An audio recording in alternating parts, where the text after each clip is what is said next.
Harsh Education Academy. Introduction to Electrocardiograph. हम यहाँ पर बात करेंगे introduction to ECG and its basics. अगर ईसीजी के बारे में बात किया जाए तो ईसीजी एक ऐसा ग्राफ होता है और ये ग्राफ क्या रिप्रेजेंट करता है? ये ग्राफ रिप्रेजेंट करता है पेशेंट की जो हार्ट की कंडीशन है वो किस तरीके से at a time of surgery या फिर प्रेजेंट टाइम में किस तरीके की सिचुएशन चल रही है, हार्ट की कंडीशन क्या चल रही है, उसको हम इस ग्राफ के थ्रू रीड करते हैं, समझ पाते हैं। और ईसीजी दो चीज़ें हैं। ईसीजी का मतलब होता है इलेक्ट्रोकार्डियोग्राफ, वो जो ग्राफ जिसके थ्रू हम पेशेंट की जो हार्ट की कंडीशन होती है उसको हम समझ पाते हैं। और दूसरी ये चीज़ ईसीजी का मतलब होता है इलेक्ट्रोकार्डियोग्राम ऑल्सो, बिकॉज इलेक्ट्रोकार्डियोग्राम वो मशीन होती है जिसके थ्रू हम पेशेंट का जो ग्राफ होता है उसको उसके थ्रू डायग्रामेटिक रिप्रेजेंटेशन एक तरीके का होता है, और ये डायग्रामेटिक रिप्रेजेंटेशन शो करता है जो पेशेंट की हार्ट की कंडीशन है वो किस तरीके की है, और उसको वो जो ग्राफ रिप्रेजेंट करता है उस ग्राफ को हम ईसीजी ग्राफ पर जो है प्रिंट करवाते हैं। और वो प्रिंट जब निकलता है तो ईसीजी ग्राफ पर निकलता है, और ईसीजी ग्राफ जब हम पढ़ते हैं तो उससे समझ में आता है कि हाँ पेशेंट की क्या कंडीशन है at a time of a surgery, या फिर एक प्रेजेंट टाइम में जब किसी पेशेंट की कोई प्रॉब्लम होती है हार्ट से संबंधित। अब हम नेक्स्ट टॉपिक पर जाते हैं, ईसीजी पेपर क्या होता है। ईसीजी पेपर एक ऐसा पेपर होता है जिसके थ्रू हम ये समझ पाते हैं कि आखिर इस पेपर में क्या क्या चीज़ें होती है। पहली चीज़ होती है इसमें कुछ सेकेंड्स होते हैं, कुछ हॉरिजेंटल और वर्टिकल लाइन होती है, और कुछ मिलीमीटर होता है। अब ये क्या होता है ज़रा पढ़ते हैं। इसमें एक हॉरिजेंटल लेंथ होती है, एक वर्टिकल लेंथ होती है। ये हॉरिजेंटल लेंथ क्या रिप्रेजेंट करती है? हॉरिजेंटल लेंथ जो है वो एक बॉक्स की जो हॉरिजेंटल लेंथ होती है वो कितनी होती है? 0.20 सेकेंड्स, है ना। ये जो हॉरिजेंटल लेंथ है वो क्या रिप्रेजेंट करती है? टाइम को रिप्रेजेंट करती है। किसको? टाइम को रिप्रेजेंट करती है। दूसरी चीज़ जो वर्टिकल लाइन है वो किसको रिप्रेजेंट करती है? वो वोल्टेज को रिप्रेजेंट करती है कि कितने स्पीड से या फिर किस ग्राफ के थ्रू, मतलब कितने फ्लैक्चुएशंस के साथ जो है हमारा जो हार्ट का रिदम्स है वो चल रहा है, और उसको बनने में मतलब हार्ट की जो रिदम्स हैं उनको मैं यहाँ पर रिप्रेजेंट होने में कितना टाइम लग रहा है इस वाले ग्राफ पर। जैसे एक बॉक्स जो होता है कितने का होता है, उसकी जो सेकेंड्स टाइमिंग जो चलती है ईसीजी की वो 0.04 सेकेंड्स में जो है एक मिनी बॉक्स को क्रॉस करता है ना। और इसके बाद अगर हम ओनली एक पूरे बॉक्स की बात करें तो इसमें 50 बॉक्स एक 5 mm के बॉक्स के अंदर होता है। 50 बॉक्स, क्योंकि 25 इधर 25 इधर, 50 बॉक्स 2 बॉक्स के बराबर होता है। 25 जो होते हैं वो किस में होते हैं? एक छोटे से बॉक्स में जो 5 mm का बॉक्स होता है उसके अंदर। 5 mm के अंदर 25 बॉक्स होते हैं मिनी बॉक्स, और जो अगर 2 बॉक्स के बराबर हम करें तो वो 50 बॉक्स दैट इज़ 10 mm उसकी लेंथ हो जाएगी। क्योंकि 5 mm तो एक बॉक्स की होगी जिसमें 25 mm मतलब जिसमें 25 बॉक्स एक साथ आते हैं, तो 25 और ऊपर वाला 25 दोनों को अगर प्लस करेंगे तो 50 हो जाएगा। 50 that is 50 boxes are here, and these boxes are shows the patient's condition, how it can increase the patient's heart rhythms at the time of a surgery and at that time of present situation. It's depend on present situation. और अब हम एक बात करते हैं इसमें, ये जो 1 mm लिखा हुआ है, ये 1 mm क्यों लिखा गया है, क्या रीज़न है? जो हमारा मिनी बॉक्स होता है ना, वो मिनी बॉक्स कितने मिलीमीटर का होता है? 1 मिलीमीटर का होता है। और ये क्यों होता है?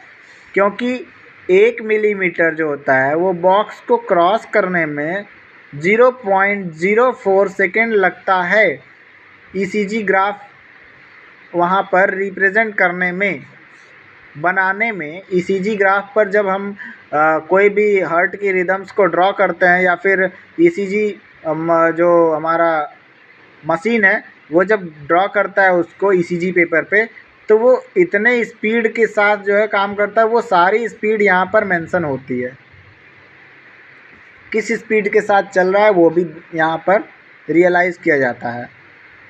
दूसरी चीज़, अब हम आते हैं यहाँ पर PQRST वेव क्या होते हैं। PQRST वेव होती है, P का मतलब पीक है ना, P का मतलब क्या होता है? पीक। अब यहाँ पर Q, ये जो P और Q R S और T है ना, ये क्या होता है? इसको पूरे को कहते हैं PQRST इंटरवल। क्या कहते हैं? PQRST interval.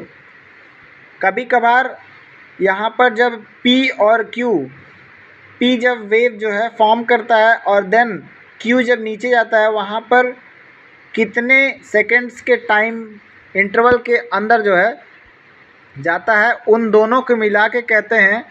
अगर हम P और R को देखें, क्योंकि कैसे देखते हैं हम इसको, P और जो R की जो लाइन बन रही है उससे हम एक 90 डिग्री का एंगल बन रहा है ना यहाँ पर। P जो कि वेव फॉर्म कर रहा है, R वो भी एक पीक पर रहता है। तो P और R का जो रिप्रेजेंटेशन है यहाँ पर, वो दोनों साथ में लिखे जाएंगे। PR सेगमेंट इसको कहते हैं। जो P से लेकर R तक का जो ग्राफ बन रहा है, मतलब P से लेकर जो P वाली जो ग्राफ बन रही है, ये ब्लैक वाली जो मतलब पीक पर गया ना, P वाला जो है ऐसे बना, जो है एक स्टार्टिंग लाइन बनी, फिर इसके बाद अप गया, फिर डाउन फेज, फिर जो है स्टार्टिंग फेज।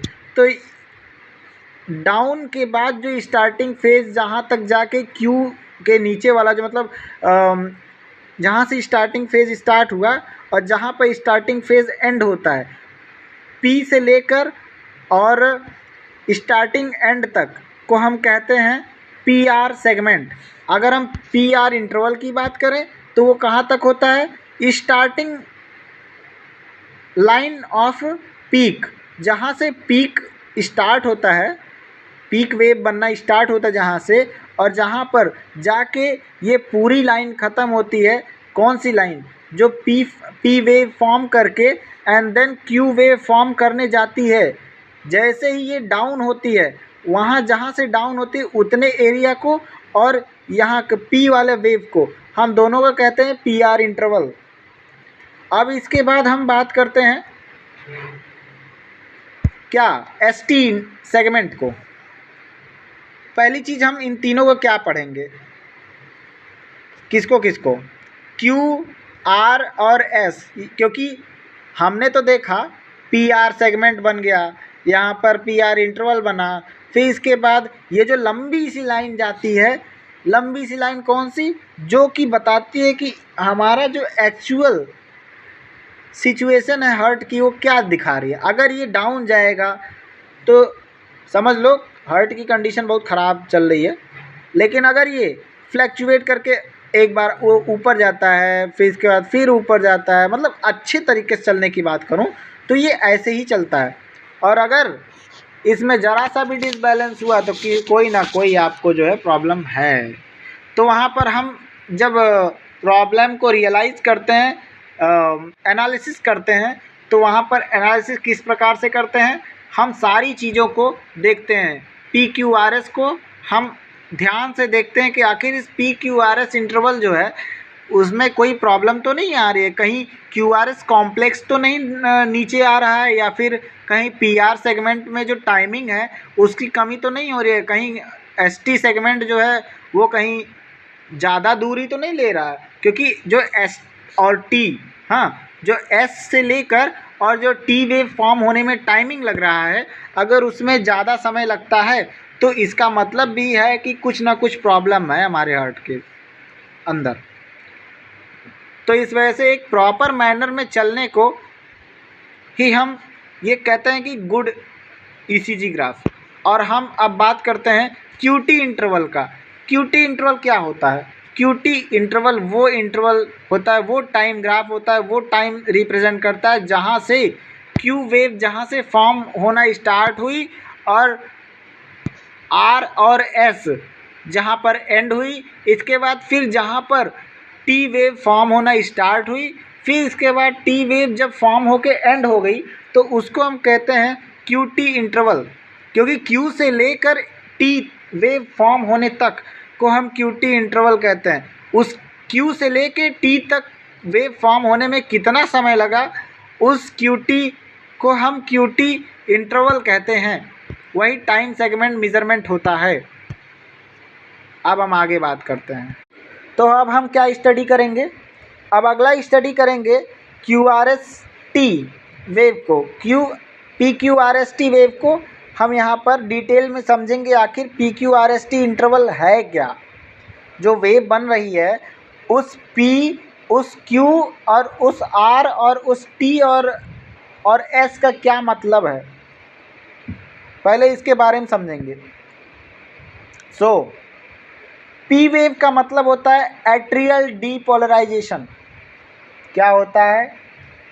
आर्ट्रियल डीपोलराइजेशन, है ना। अब यहाँ पर P Q R S complex जो बनता है वो क्या रिप्रेजेंट करता है?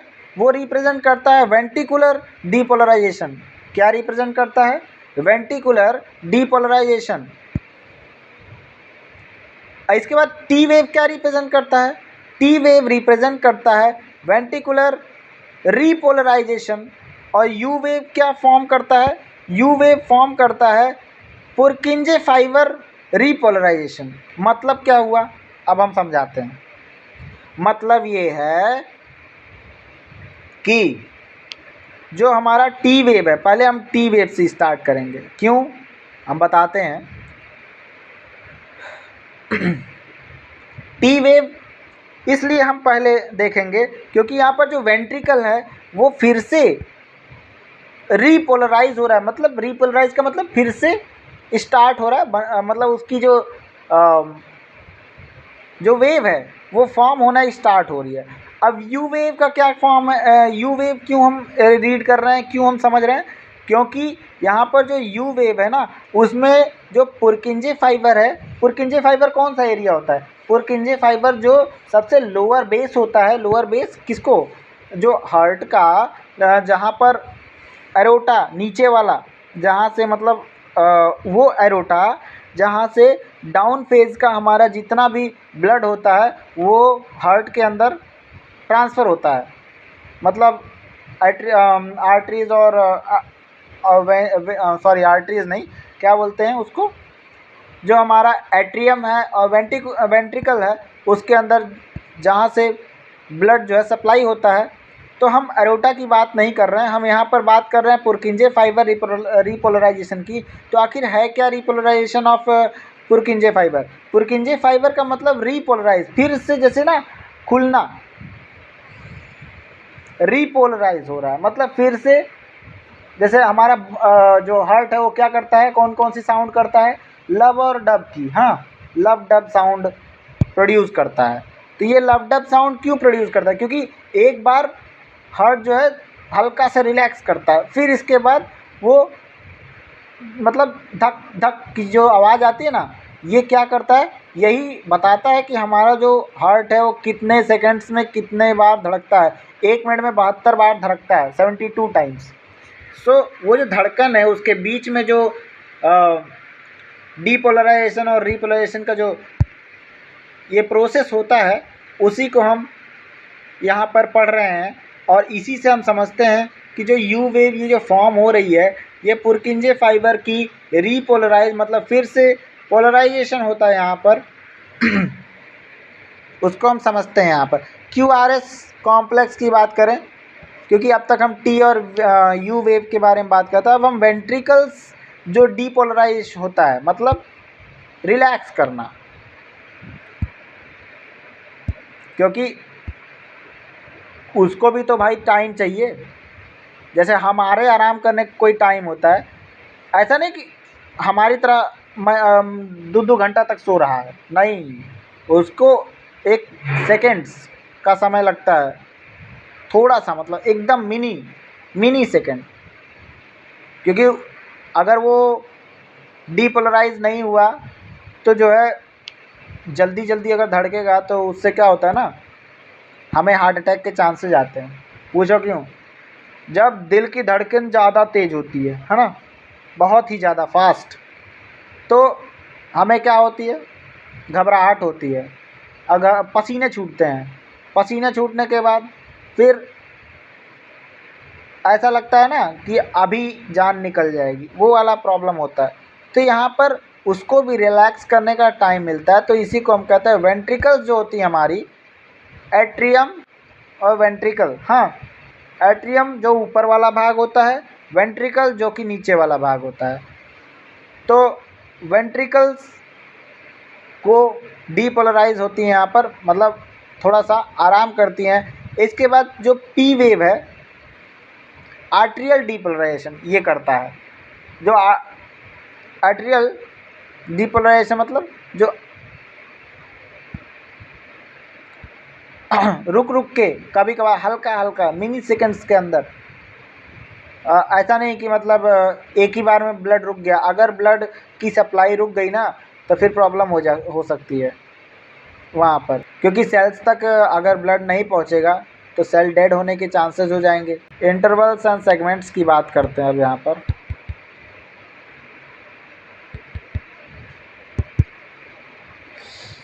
तो सेगमेंट्स और यहाँ पर इंटरवल की बात करें तो PR interval beginning of a P wave to beginning of QRS, ये कहाँ से कहाँ तक की बात किया जा रहा है।